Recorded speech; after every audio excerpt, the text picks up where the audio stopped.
Good morning. Today's video I'm going to share with you the footage and some of the experiences I had from leaving Benjarcito all the way up until just outside of Mazatlan. When I was in Benjarcito, I met a really amazing couple. They were fellow Canadians and had a really good conversation, Jasper, but it's okay. Had a really good conversation with them about my experience and my situation. I know that leaving Canada, I was running away from a shitty year last year. I'm not going to deny that. So I just wanted to leave.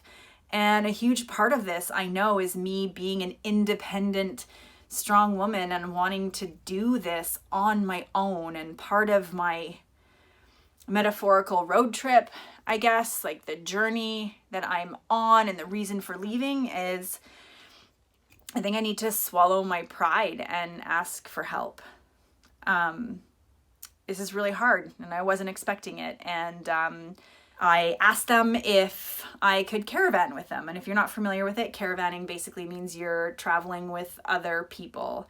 So traveling, following another RV basically gives me a little bit of security if something, heaven forbid, were to happen. Unfortunately, the video of me actually driving, the audio was probably 80% of the audio was really crappy. It's a toll booth, actually. Like a toll booth up here. The rest of this video is basically going to be a voiceover of the experiences that I had. Enjoy. Having someone there just gives me a peace of mind, and I'm super glad I asked. The rules of the road are pretty much the same in Mexico, but some differences. For example, if you're driving on the highway in Mexico and you're the slower vehicle, you're gonna basically straddle the shoulder and put your left turning lane on. That lets the vehicle behind you know that it's okay to pass. Okay, I'm about to go over my very first crazy Mexican tope. Topes are basically speed bumps, and in Mexico they are no joke. Some of them are huge. So just like I said, pay attention and be extra careful when you're driving. Always take the toll roads, the quota versus the libre, which is the free roads. The free roads are horrible. When you do travel on a toll road, you also have access to the Green Angels. And this is a group of government paid bilingual people that work on the toll roads to help motorists when they're in trouble. Now, while I was passing through these tolls, there are 3 toll booths between Nogales and San Carlos. I paid 296 pesos. Some of them were not open to pay per axle. And what I learned is that some of the local farmers had taken over the tolls. So instead of paying the toll to the government, there were people just standing on the side of the road with buckets and you leave a donation. I was putting in 50 pesos on these tolls. And when you are taking the toll booths, remember that they only take cash and you must keep your receipt. You need to hang on to this in case you do actually get in an accident, because they will need to see it with your Mexican insurance to prove that you paid to be on that road. The other thing is, I know that the toll booths charge a rate per axle.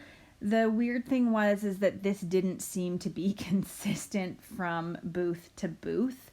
So really just reading the sign, having a basic understanding of your Spanish numbers, and always having cash to pay the toll is the best way to go.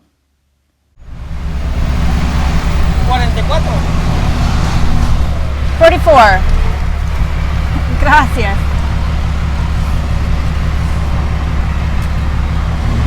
Gracias. Okay. See? Easy.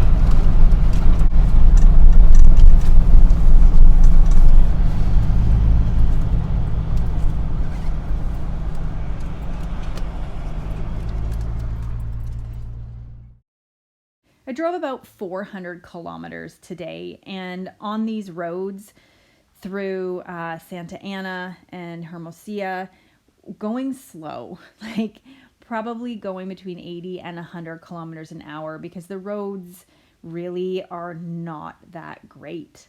When you're traveling with a caravan, the nice thing is that person in front of you can see those topes. Someone else suggested that you follow behind tour buses or trucks, because they'll quite often know where the topes are and not hit them. It was a great drive today, and pulling into San Carlos with the sun setting was absolutely beautiful and was the perfect way to end the day. Totonaca RV Park, I didn't even bother unhooking. I paid $24 for a night, just plugged into electricity, and then Jasper and I wandered down and watched the sunset. The couple that I went to Totonaca with are making the drive from here all the way to Mazatlan, and I am just not ready to do a really long drive. So I met another couple, also Canadian, and I'm going to caravan with them tonight, and we're gonna stop. The goal is to get to a Pemex or Smart Gas or something to boondock in an area called Los Mochis. So we're gonna do that little shorter drive today. I'll boondock with them, and then tomorrow, the day after, I'll get up and make the final leg to Mazatlan. Drove another 400 kilometers to Los Mochis and ended up boondocking at a Smart Gas. The couple I was caravanning with had stayed here before, and I knew from Facebook groups that this specific location did have a 24-hour security guard on it. Got up nice and early the next day and took off to Tres Amigos.